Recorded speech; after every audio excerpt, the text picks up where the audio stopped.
Here's what's happening right now. The U.S. has fired missiles at Syria days after the Syrian government allegedly launched a deadly gas attack on citizens. Good evening, I'm Adam Pressler. And I'm Brittany Pieper. The United States launched more than 50 cruise missiles at a Syrian airfield less than an hour ago. And a warning, some of the images you're about to see might be hard to watch. In response to what the U.S. believes was the Syrian government's use of banned chemical weapons, blamed for killing at least 100 people Tuesday. The missiles were all intended for a single target, an airfield from which the United States believes the government fired the banned weapons. Earlier today, President Trump hinted at action against Syrian President Bashar al-Assad. I think what happened in Syria is a disgrace to humanity, and he's there, and I guess he's running things, so something should happen. President Trump is set to release a taped statement about the missile strikes tonight. We'll have that for you, hopefully tonight on KOMU 8 News at 10. President Donald Trump and China's President Xi Jinping kicked off a two-day meeting today. The two are slated to discuss issues ranging from trade to North Korea. NBC's Jay Gray has more on the world leader time together. The bilateral summit begins with dinner. President Trump, Chinese President Xi, and their wives sitting down at Mr. Trump's Mar-a-Lago resort ahead of a day and a half of highly anticipated meetings. A summit that takes on more urgency now in the wake of another missile launch Monday in North Korea. We have a big problem. We have somebody that is not doing the right thing, and that's going to be my responsibility. President Trump is expected to lean on China for help pushing back against Kim Jong-un's nuclear ambitions.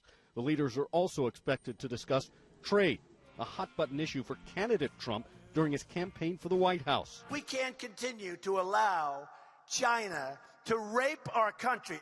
Tough talk that critics say could spill over into long-standing disputes between the two nations on issues including currency, Taiwan, and a decision by the White House to pull out of an historic agreement forged between China and the Obama administration on climate change. Local, state, and federal agents are on the ground in Palm Beach County, especially in the areas surrounding Mar-a-Lago and Opalm Resort, where the leaders will be staying. Hundreds of supporters and protesters are expected. The groups will gather behind cement barriers and walls well removed from the resorts. We are not going to tolerate any civil disobedience. High security for the first high-stakes face-to-face meeting between the presidents. President Trump will return to Washington on Sunday after the summit. U.S. senators made history today. Republicans voted to change rules so President Trump's Supreme Court pick Neil Gorsuch could be confirmed. The so-called nuclear option broke Democrats' filibuster, changing the rules that have been in place since 1917. But even Republicans weren't excited about the move.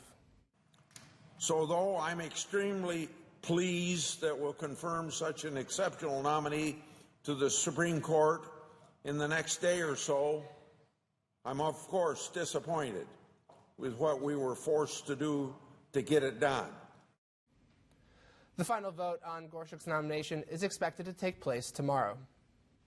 Missouri could spend millions more than expected this year. Today, the state Senate unanimously approved $241 million additional dollars to pay for unexpected expenses. Most of the money will go to Medicaid expenses, but it will also help MoDOT pay for equipment improvements and pay for new voter IDs. The bill now goes back to the House for final approval. Governor Greitens' family leave plan is drawing criticism from some Republican senators.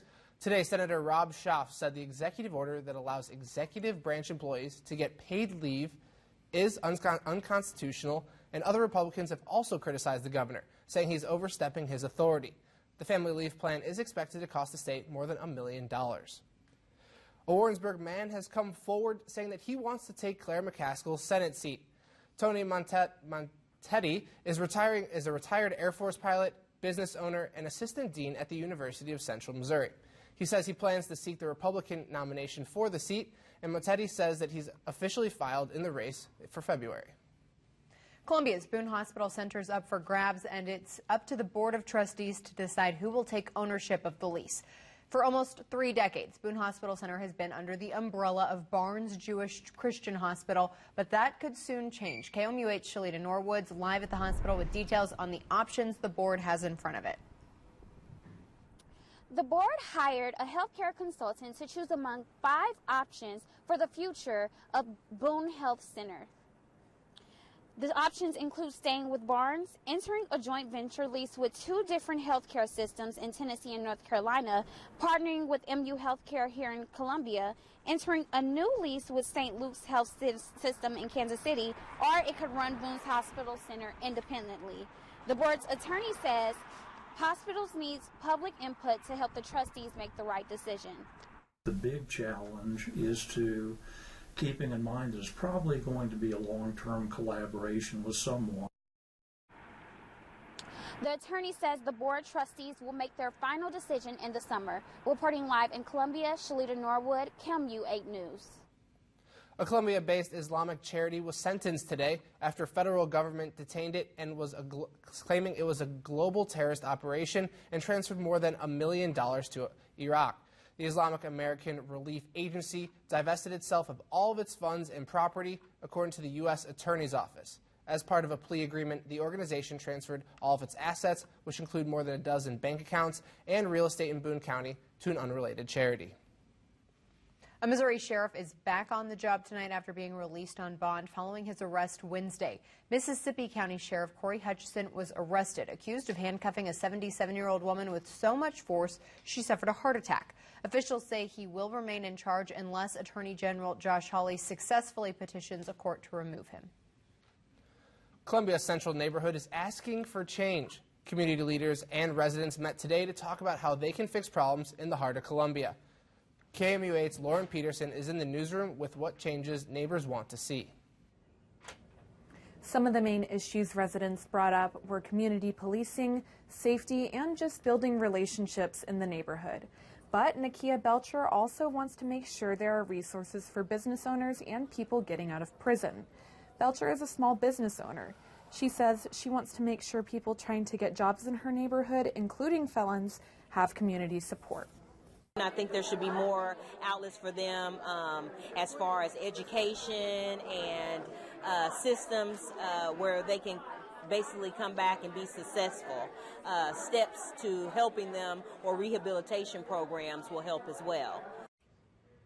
The next Central Neighborhood meeting will be on April 25th. The room was packed tonight, but organizers say they're hoping for an even bigger turnout next time. In the newsroom, Lauren Pedersen, KOMU 8 News. It was a drier day today. Kenton says it will be even warmer over the weekend, so let's send it over to him to get a look at the full forecast.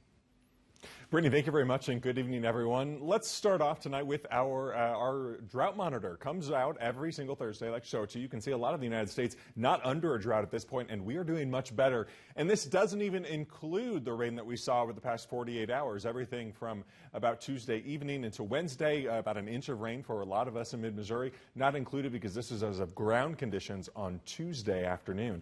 Otherwise, you can see we're in a D0, which is just an abnormally dry condition in the yellow, and a D1, a moderate drought there in the tan. Otherwise, looking at our temperatures right now, we are starting to cool down. We're at 50 degrees still, though, in Colombia, 47 in Mexico, 48 over in Paris. Winds are right in from the northeast or northwest, excuse me, about 5 to 10 miles an hour. They're starting to calm down as well. We will see calmer winds in the next couple days, and we're going to start a warming trend, too. We're at 63 on Friday, a lot of sunshine, 76 on Saturday, a big warm up, and we're going to have a chance for more wind this weekend as well, and chances for showers and thunderstorms. I'm tracking everything you should know coming up after the break.